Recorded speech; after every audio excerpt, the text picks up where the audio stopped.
Football পরিভাষায় Cruyff turn বলে একটা ব্যাপার রয়েছে। অসাধারণ একটা মুভ যেটা মাস্টার করেছিলেন নেদারল্যান্ডসের কিংবদন্তি ইউহান ক্রুইফ।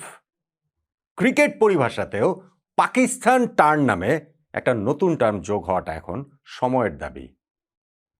এটাও তো পাকিস্তানের অসাধারণ একটা মুভ আপনি যদি একদিক থেকে দেখেন নেগোসিয়েশনের জায়গায়, এবং সেই নেগোসিয়েশনে পাকিস্তান যেইভাবে ইউটার্ন নেয় সেই ইউটার্নকেই আপনি পাকিস্তান টার্ন হিসাবে যদি বলেন, আমার মনে হয় ক্রিকেট সংশ্লিষ্ট সবাই বুঝতে পারবেন কি বলছেন, কি বলতে চাইছেন। সেই জন্য বলছিলাম ক্রিকেট পরিভাষায় এই পাকিস্তান টার্নটাকে যোগ করাটা সময়ের দাবি। এই নিয়ে ৩ বার তাদের ইউটার্নের হ্যাটট্রিক হয়ে গেল, বা পাকিস্তান টার্নের হ্যাটট্রিক হয়ে গেল। ভারতের বিপক্ষে টি-20 ওয়ার্ল্ড কাপের ম্যাচটা তারা যেইভাবে খেলছে সেই বাস্তবতার নিরিখে আমি বলছি। তবে পাকিস্তান এই শেষটা যেরকম করেছে, আপনি এটাকে তো ওই যে অসাধারণ একটা মুভ স্কিল সেটা তো বলতেই পারেন, কিন্তু একই সঙ্গে উল্টা দিক থেকে বললে ছ্যাঁচড়ামিও বলতে পারেন।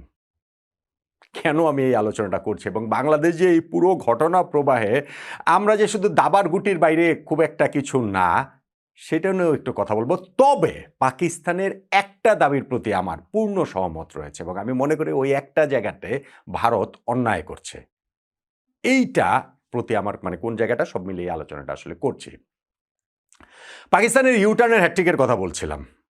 ধরেন 2023 ওয়ানডে ওয়ার্ল্ড কাপ ভারতের মাটিতে গিয়ে পাকিস্তান খেলবে না, খেলবে না তো খেলবেই না, এইটা যত কিছুই বলা হোক না কেন তারা কোনোভাবেই রাজি না। ফাইনালে রাজি হয়েছে না, খেলেছে না, ভারতের মাটিতে গিয়েই খেলেছে না।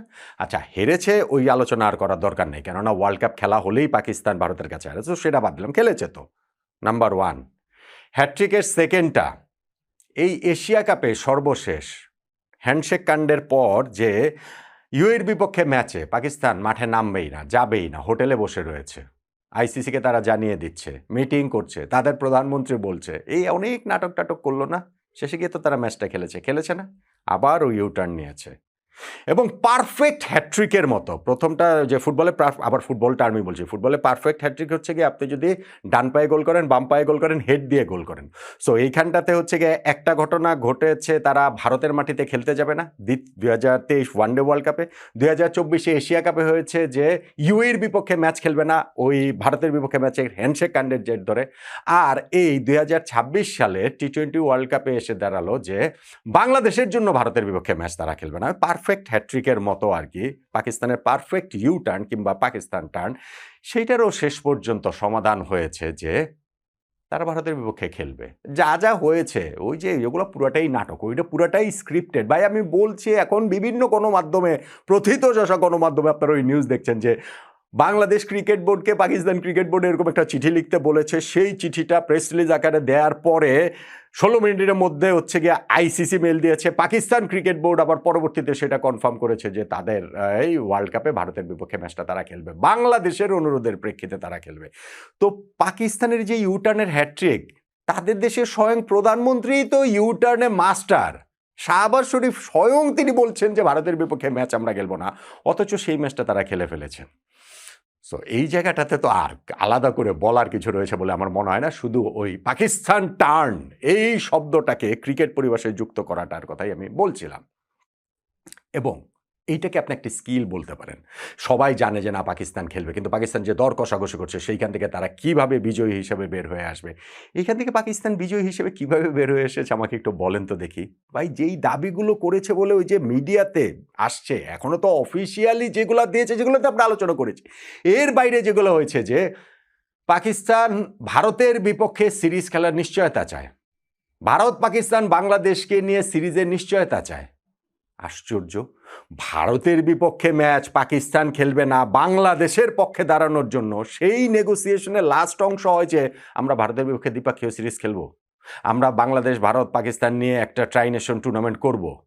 এটা হয়, আপনি তাদের বিপক্ষে বিদ্রোহ করছেন, বিপ্লব করছেন, কিন্তু শেষে গিয়ে আবার অনুনয় বিনয় করছেন যে না ভারতের সঙ্গে যেন এই সিরিজ খেলাটা হয়। তো সেই জন্য আমি বললাম যে এটা আসলে একটা ছ্যাঁচড়ামের পর্যায়ে চলে গেছে। কিন্তু আপনি দেখেন এই যে আলোচনার এই প্রেক্ষাপটে এখানে ভারতীয় ক্রিকেট বোর্ড কোথায়? আমি ভারতকে ডিফেন্ড করছি না, কারণ ভারত আপনি অফিসিয়ালি তো এই সিনারিওতেই নাই, ভারত এই সিনারিওতেই নাই, কেননা এখানটাতে পিসিবির সঙ্গে আইসিসির মিটিং, তারা যেন ভারতের বিপক্ষে ম্যাচ খেলেন। ওই মিটিং বা এর ঘটনা প্রবাহে তো ভারতীয় ক্রিকেট বোর্ডের কেউ সংযুক্ত ছিলেন না, এটা আইসিসির ব্যাপার। Pakistan cricket board Bangladesh cricket board chairman Aminul Islam Bulbul ভাইকে ডেকে নিয়ে গেছেন। বাংলাদেশ ওইটার পার্ট না, কিন্তু ডেকে নিয়ে গেছেন যে না ঠিক আছে, বাংলাদেশ ক্রিকেট বোর্ড প্রেসিডেন্ট থাকলে তারা তাদের দেন দরবারের জায়গাটা বা তাদের ফেস সেভিংয়ের জায়গাটাতে তারা ঠিক থাকতে পারেন, সেই হিসেবে তারা ডেকে নিয়ে গেছেন। সেই হিসাবে তারা বাংলাদেশের অনুরোধে পাকিস্তান খেলতে রাজি হয়েছে, সেইটা তারা বলে বেড়াচ্ছেন। এবং আমি অনেক ভিডিওতে, কয়েকটা ভিডিওতে, এই যে গত 2 দিন আমি তো বলছি, এটা আমি বলেই যাব যে এইটা Bangladesh cricket board president Aminul Islam Bulbul ভাইয়ের স্রেফ নির্লজ্জতা। বাংলাদেশ টি-20 বিশ্বকাপে খেলতে পারেনি, কিন্তু তার অনুরোধে পাকিস্তান ভারতের বিপক্ষে ম্যাচ খেলছে এবং সেটা সগৌরবে প্রচার করে বেড়াচ্ছেন। বাংলাদেশের অনুরোধে পাকিস্তান ভারতের বিপক্ষে ম্যাচ খেলছে, কিন্তু বাংলাদেশকে টি-20 ওয়ার্ল্ড কাপে তিনি রাখতে পারেন নাই, তিনিও পারেন নাই, পাকিস্তানও আসলে পারে নাই। এখন হচ্ছে কি, ওই যে আমরা ট্রাইনেশন খেলবো পাকিস্তান ভারত মিলে বা ভারতের সাথে, তো আমি বলছিলাম যে এর মধ্যে তো ভারত নাই। এই নেগোসিয়েশনে দ্বিপাক্ষীয় সিরিজ বা ট্রাইনেশন, ওইটা তো আইসিসি ওইটার কি করবে, এটা তো বোর্ড টু বোর্ডের ব্যাপার। তো আইসিসির ওখানে কিছু করার আছে, ভারতীয় ক্রিকেট বোর্ডের সঙ্গে সেটা আলোচনা করতে হবে। সো সেই আলোচনার টেবিল তো এই জায়গাটা না। কিন্তু যখন ওই আলোচনার টেবিলে এটা ওঠে, সেটা আসলে একটু ছ্যাঁচড়ামের মতোই লাগে যে ভারতের বিপক্ষে সব কিছু করে টোরে ফাইনালে গিয়ে তাদের সঙ্গে আমরা ম্যাচ খেলবো, আমাদের কিছু টাকা পয়সা বেড়ে দাও, ওই ম্যাচের মূল্য যেহেতু বেশি, ব্লা ব্লা ব্লা। এইটা আসলে ঠিক আত্মমর্যাদার সঙ্গে যায় না। এই যে আমরা এত আত্মমর্যাদা করি না, সেটার সঙ্গে এই জিনিসটা যায় না। তবে আমি যেটা বলছিলাম, পাকিস্তানের একটা দাবির প্রতি আমার পূর্ণ সহমত রয়েছে এবং আমি মনে করি ওই দাবিটা ভীষণ রকমের যৌক্তিক। সেটা কি জানেন? হ্যান্ডশেক করাটা।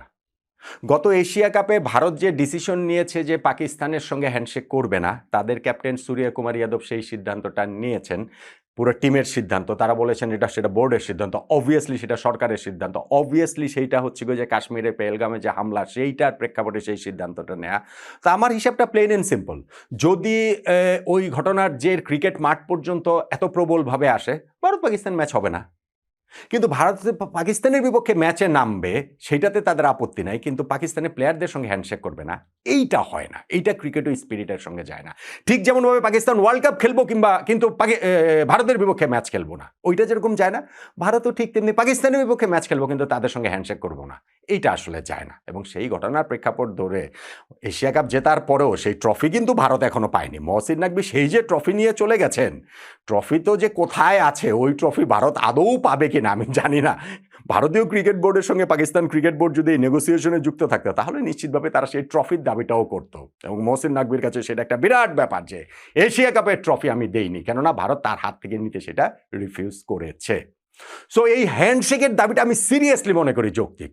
এবং 15ই ফেব্রুয়ারি কলম্বোতে যেই ম্যাচটা হবে বলে ফ্রম দ্য ভেরি বিগিনিং আমি বলে আসছি, 17টা, 27টা, 57টা, 67টা ভিডিওতে 127 বার আলোচনাতে আমি বলেছি যে ভারত পাকিস্তান ম্যাচ হবে, এটা না হওয়ার কোনো অপশন নাই। পাকিস্তান এটা এফোর্ড করতে পারে না। তাদের কিভাবে একটু বিজয়ী ফিলিং দিয়ে এই জায়গাটাতে নিয়ে আসা যায়, সেটাই শুধুমাত্র সময়ের অপেক্ষা। এবং সেটাই আলটিমেটলি হয়েছে। পাকিস্তান ভাবছে তারা জিতেছে, বাংলাদেশকে তো আসলে বুঝিয়েই দিয়েছে বাংলাদেশ বিরাট জিতেছে, কেননা আমাদের ক্রিকেট বোর্ডের প্রেসিডেন্টের অনুরোধেই তো এটা আসলে হয়ে গিয়েছে। কিন্তু এখন 15ই ফেব্রুয়ারি ম্যাচটা যখন বাস্তবতা, এটা যখন হচ্ছেই, বাস্তবতা সবসময়ই ছিল, কিন্তু এখন যেটা সেটা অফিসিয়াল, সেই জায়গাটাতে আমি বলছি ভারতের অবশ্যই উচিত পাকিস্তানের ক্রিকেটারদের সঙ্গে ওই মাঠে হ্যান্ডশেক করা। কেননা আপনি যখন মাঠে খেলতে নামছেন, এইটাতে এত টাকা পয়সার বিষয় রয়েছে, এত কিছু করে আমরা ওয়ার্ল্ড কাপের একটা ম্যাচ খেলছি, তখন আপনি বলতে পারেন না যে না, আমাদের রাজনৈতিক সিদ্ধান্ত, আমরা আসলে তাদের সঙ্গে হ্যান্ডশেক করবো না। সেইটা ক্রিকেট ও স্পিরিটের সঙ্গে যায় না, কোনোভাবেই যায় না।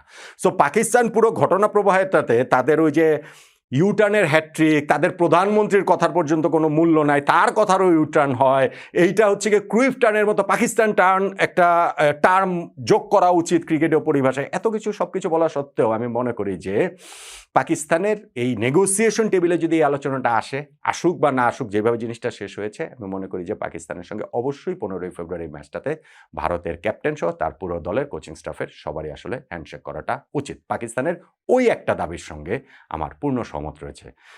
বাকিগুলা পাকিস্তান আসলে বাংলাদেশকে গুটি করে জাস্ট খেলে দিয়েছে, কিন্তু তাতে আমরাও নিজেদের বিজয়ী ভাবছি। আর পাকিস্তানও এখান থেকে যা পেয়েছে, সব আলোচনা শেষ করে এত কিছু করে টোরে যে ভারতের বিপক্ষে দ্বিপক্ষীয় সিরিজ, ট্রাইনেশন, ওগুলার কোনো নিশ্চয়তা পায়টাই নাই, কিন্তু তারপরেও তারা নিজেদেরকে